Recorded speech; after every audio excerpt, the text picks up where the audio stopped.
In interesting news before we get going with Jordan, I know it might not be of interest to all of you. I don't care. It's interesting to me. Ian has announced what add-ons are the first on the chopping block. They've done a thing. This is what's going to be eliminated. The culling has commenced. The culling has commenced, and it's going to be happening, which makes the next race very interesting as to what's going to be happening. Yeah, they're not killing them all. He said most of them aren't going to be touched, but things that use the combat log and aura detection are going away. He says, if you have your quest helpers, your gathering add-ons, you have role-playing add-ons, all of that stuff, no problem. This is full FF14 style is where they're going, or close to. PvP add-ons might still tell you what classes you're facing, but they're no longer going to tell you what cooldowns they've used or anything like that, which is great. This is how PvP used to be in the old arena days. Is like you could really tell the players who had a good feel for like, okay, that trinket was used. It's probably not on cooldown, not off cooldown yet, so I could do something. Making those judgments was a sign of very high PvP. He said they're not going to take away combat log or aura hooks in the current patch that's coming up, but in the final patches, that's probably going away. That's probably going to be taken away from you. The goal is at the end of the day to get to a point where if asked, hey, do I need to use add-ons to play? The answer is, well, add-ons are good, but no, you absolutely do not need that stuff. All right. It's a philosophical kickoff. And to get the conversation going. So they're going to try and take baby steps with this and see where it goes. There's an interesting bit here about nameplates. I read this before.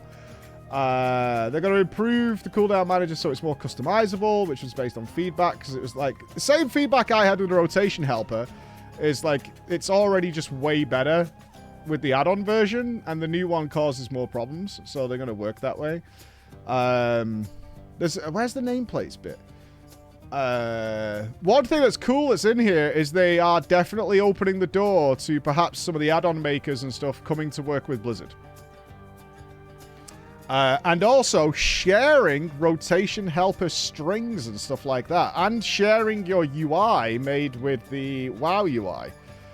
So if you use the base standard UI, that you may be able to share that UI. Which is kind of cool for me. The amount of people is pretty ridiculous when I use standard Blizzard raid frames who ask in the chat, how do I get your raid frames? And I'm like, this is literally Blizzard's raid frames.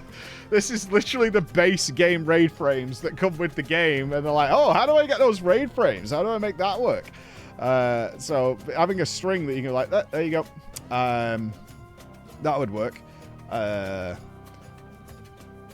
Some of it is guided feedback. They don't want your UI to look like this anymore.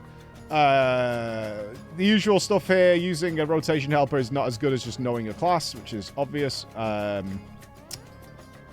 We were open to the idea of players sharing loadouts, like the tech strings currently used to share talents. That might improve rotation assist for those who want the latest theory crafting. So they kind of admit that even they are not able to keep up with the community in terms of figuring out how to play their own classes.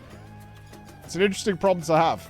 The community is better at least in maintaining what you should be pressing and doing the math on, like, don't press this anymore. The overwhelming majority of add-ons will not be affected by the changes, Hazukosta stressed. Blizzard considers this a continued collaboration with add-on developers, perhaps even to the extent of partnerships that would allow amateur developers to contribute ideas or coding approaches. Everything is possible. They've discussed many approaches and ideas, and to get the least invasive path, so gradually stripping away some UI functionality. This is not us setting out to smash a bunch of add-ons, he said. The way we're approaching it is what is the least collateral damage that we can cause while addressing the issue. The goal is to build up the normal WoW UI to be good enough. Once we're most of the way there, there's going to be that last mile that consists of things that, honestly, we do not think are super healthy for the game.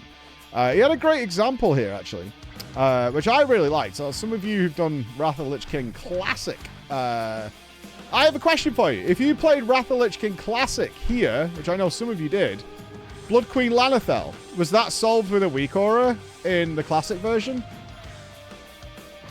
I'm genuinely curious. Was that just done with a weak aura in the classic version? Yes? Okay. Okay, yeah, because we didn't have that back in the day. I think ultimately you had like a list. I had it on a notepad who I was supposed to do it with. But he says here. He says they're not doing private auras anymore because that was a fucking clown show. The aura is private, but you could just then make a separate macro that pipes the information in, and now, whoops, you wiped because someone hit the wrong macro or had a typo in that macro, and great. We've succeeded in making it even more frustrating. Correct, yes, private auras, let's never do this again. Let's just not do that. That's not a good idea. We're never doing that again. That's good shit. That's good shit, Ian. That's the fuck up. Let's not do it. The company is building all this functionality part because they know that players will find ever more circuitous routes to getting the information if they don't. If the possibility timelines aren't a thing, he suggested, players might even turn to YouTube videos or recorded sound files that would provide audio countdowns. Absolutely correct. Absolutely correct. They are always finding a way around these blocking. Ahead of the curve, a couple of dozen things, blah, blah, blah, blah, blah. Yeah, he says here, a fight like Blood Queen Lanethel and Icecrown Citadel had one simple mechanic. Who to bite when you had Vampiric Lust and were about to be mind-controlled. That ramped in difficulty over the course of the fight. It would have been trivialized by a weak aura.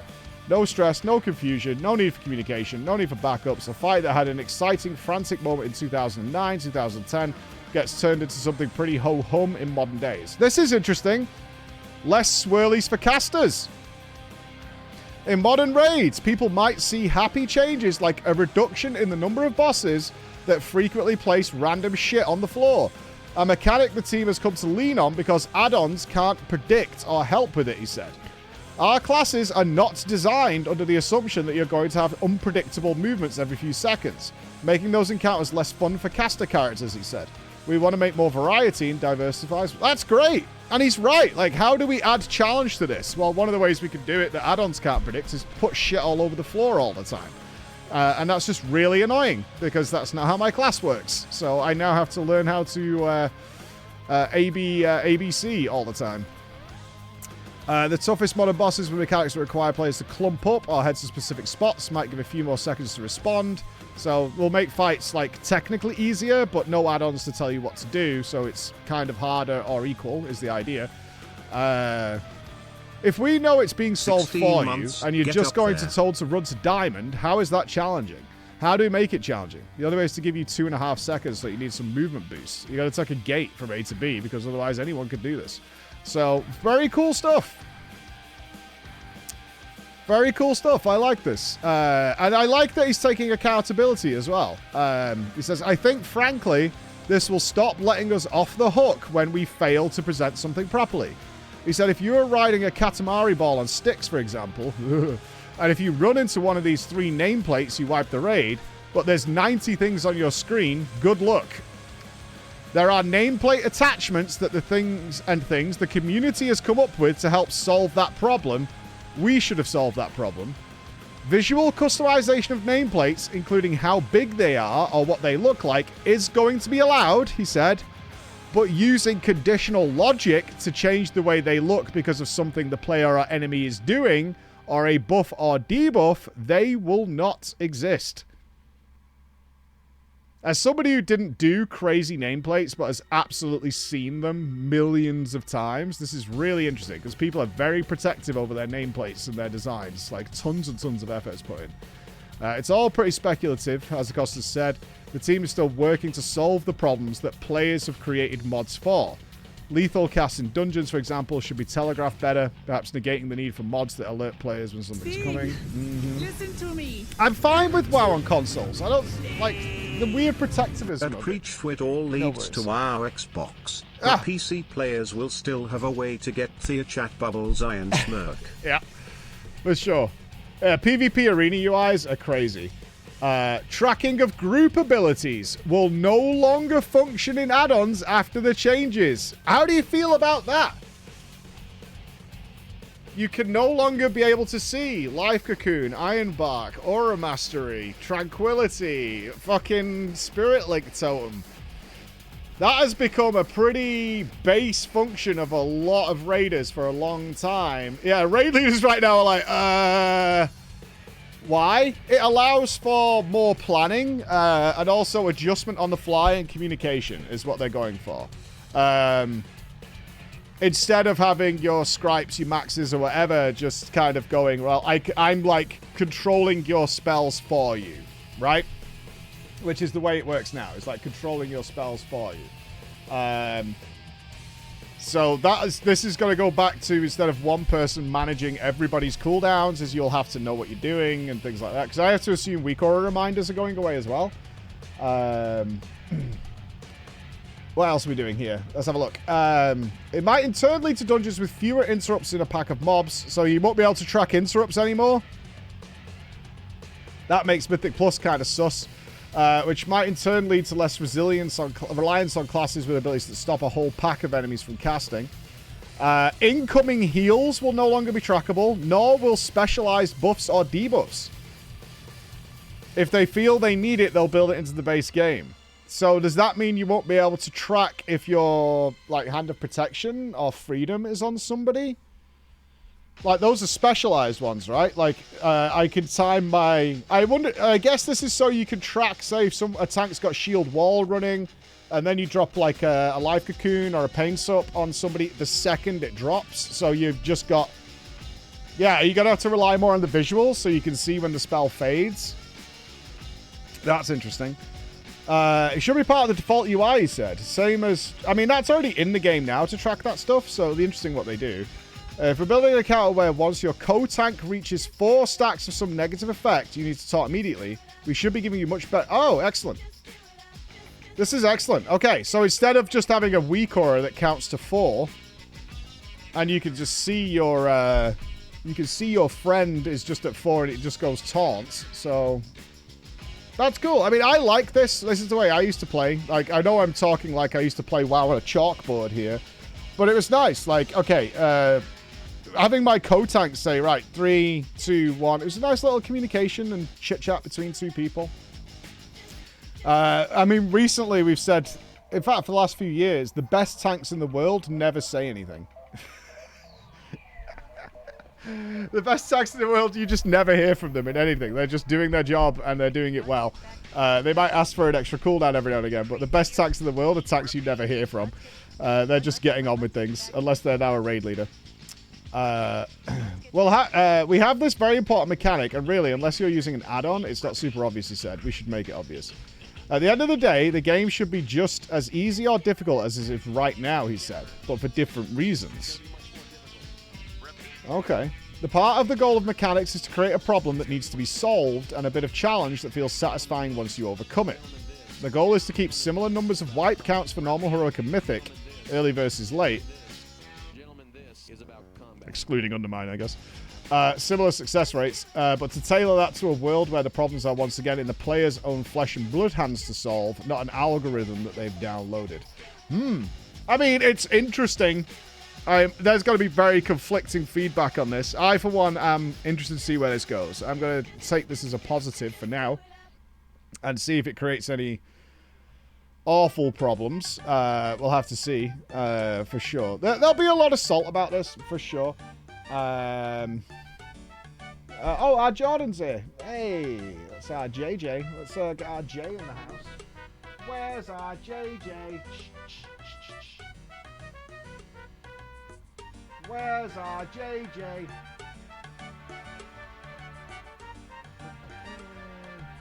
Where's our JJ? Hello. Good morning. Good morning, Jay. Morning. Did you see this WoW thing before we jump in? Did you see all the stuff they're taking away from the UIs? It's kind of cool. I did. I was watching a little bit. Did you see my message where I'm a little bit late? No. Oh. I was taking my Tamagotchi for a walk, so I was watching your stream. Do you have to physically walk? No, but I look after my children.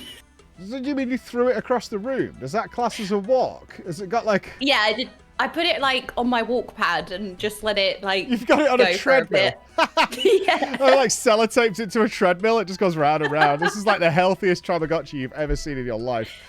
This Tamagotchi burnt 700 calories this morning. Like, kind of baller, actually. Yeah, it's really good. Yeah, what do you, you're a Mythic Pluser, or have been, like, traditionally. What do you think about not being able to see other people's interrupts anymore? You're not going to be able to...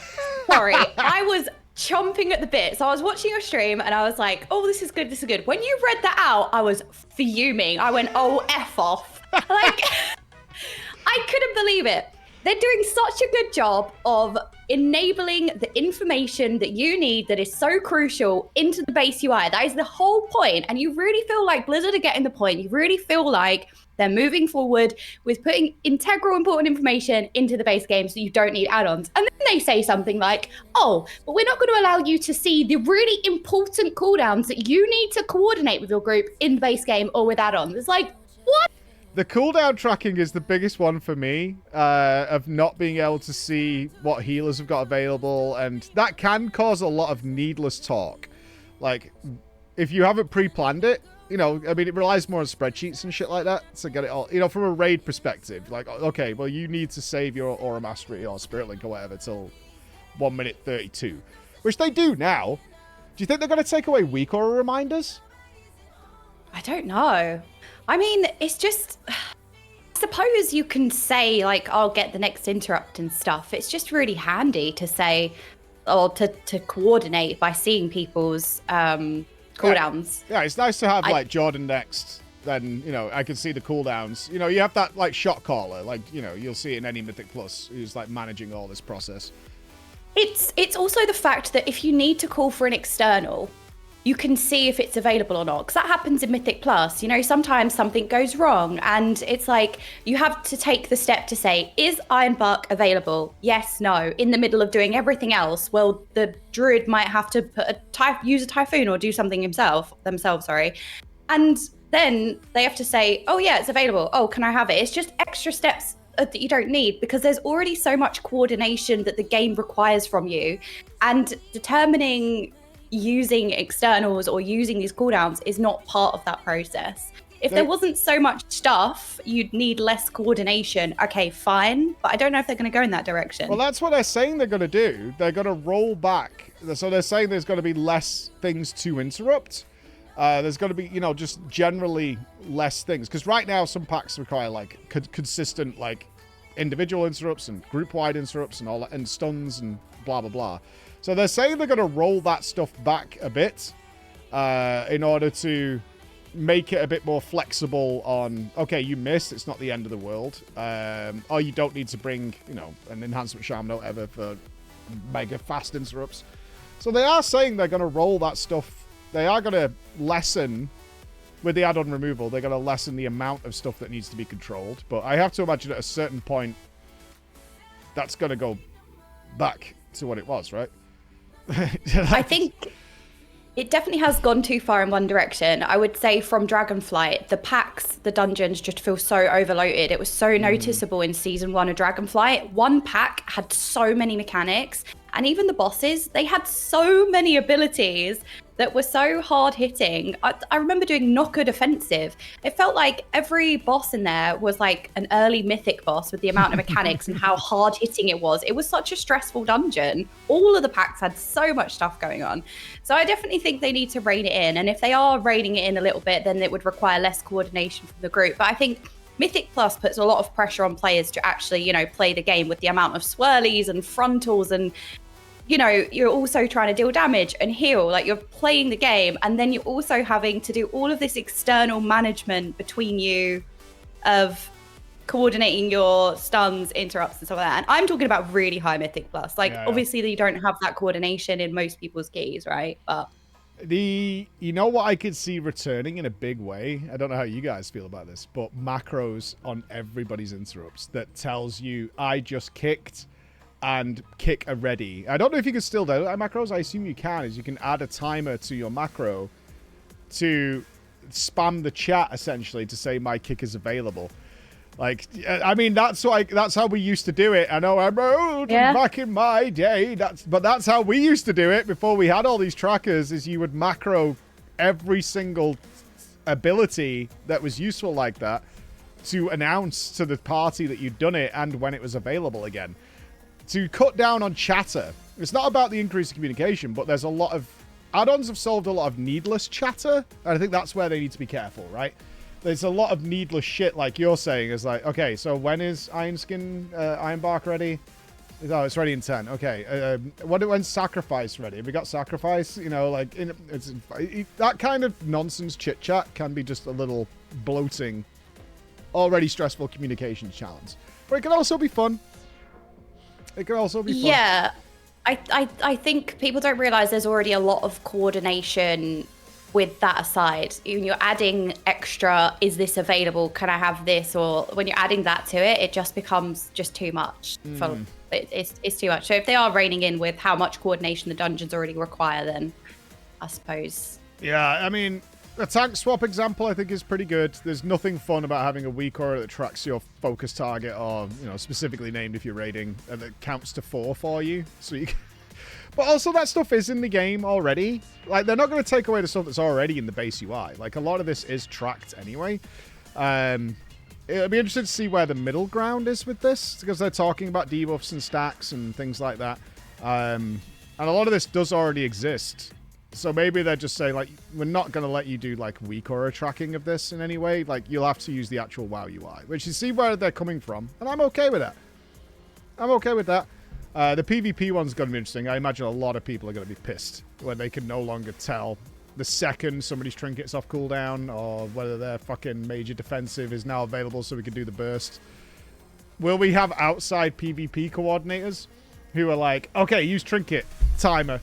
You can see somebody doing that, right? Like, actually, like, watching... Oh, he's trinketed? Okay, start a timer. Some sort of, like, website-based UI where you could click a button to say that timer's going and shit like that. Like, it's going to be available here. And tracking DR. Like, DR tracking is a big part of the PvP world.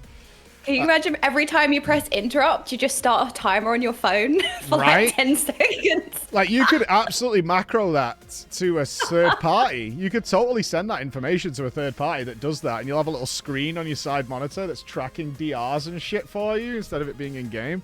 It already exists in League? Yeah, you know. Do you even know what trinkets opposite team has before the match starts in PvP? The way it used to work, I obviously haven't PvP'd in a long time, is it would assume a normal trinket, but if they had the talent that auto trinkets, once that activated, it recognized what was going on and then adjusted on the fly to what was going on. So that's how it worked last time I used, like, Gladius or whatever. Is it assumed a normal trinket and then it swapped if it was some sort of auto thing that worked on, if second you were CC'd, it would break it immediately. So we'll have to wait and see. But interesting changes. Interesting times coming up. The next race is going to be very interesting, Jay. They're not doing any crazy stuff for this patch, they said. It's the beginning. This is essentially the beginning. They're not going to deny a lot of debuff tracking in the next patches, but by midnight, yeah, stuff's going to be starting to disappear. It's all going in a really positive direction. I was just thrown when it was like, oh, we're making all these really good implementations to raise, visual awareness and give information in the base game, but we're also going to make it so you can't track any of the important stuff that you'd want to track. That threw me for a second. But other than that, I think, yeah. It's also what we're so used to, aren't we? We're so used to that environment. It's very normal. I mean, if we're casting together, Jay, it makes our life way harder. Oh my god, because we're not going to see everybody's UI. We're not going to see them being able to track defensives. We're not going to see, oh, well, we can no longer call, like, oh, Mirez has got his shield wall coming up in, like, 10 seconds. That's cool. But we can also, we're fucked, Jamie and you. We're absolutely fucked. We're just going to have to do a medic and memorize how hard every ability does from the dungeon journal and be like, oh, this bit is 3.3 million, so they need to pop a defensive here. Oh, Jesus Christ. Like, I don't fancy that at all. Yeah, that is... If I already have to do so much homework these days before the race. I was talking to Dratnos about this. Like, I was with Dratnos last week, and we were having coffee in the morning. We're shooting the shit. And I'm like, dude, I just wish, because I still watch Dratnos' videos, I was like, I wish I still had the passion like you have for what you do. Like, he'll do a video like we used to, every single day of any old change. And he obviously blatantly still loves it.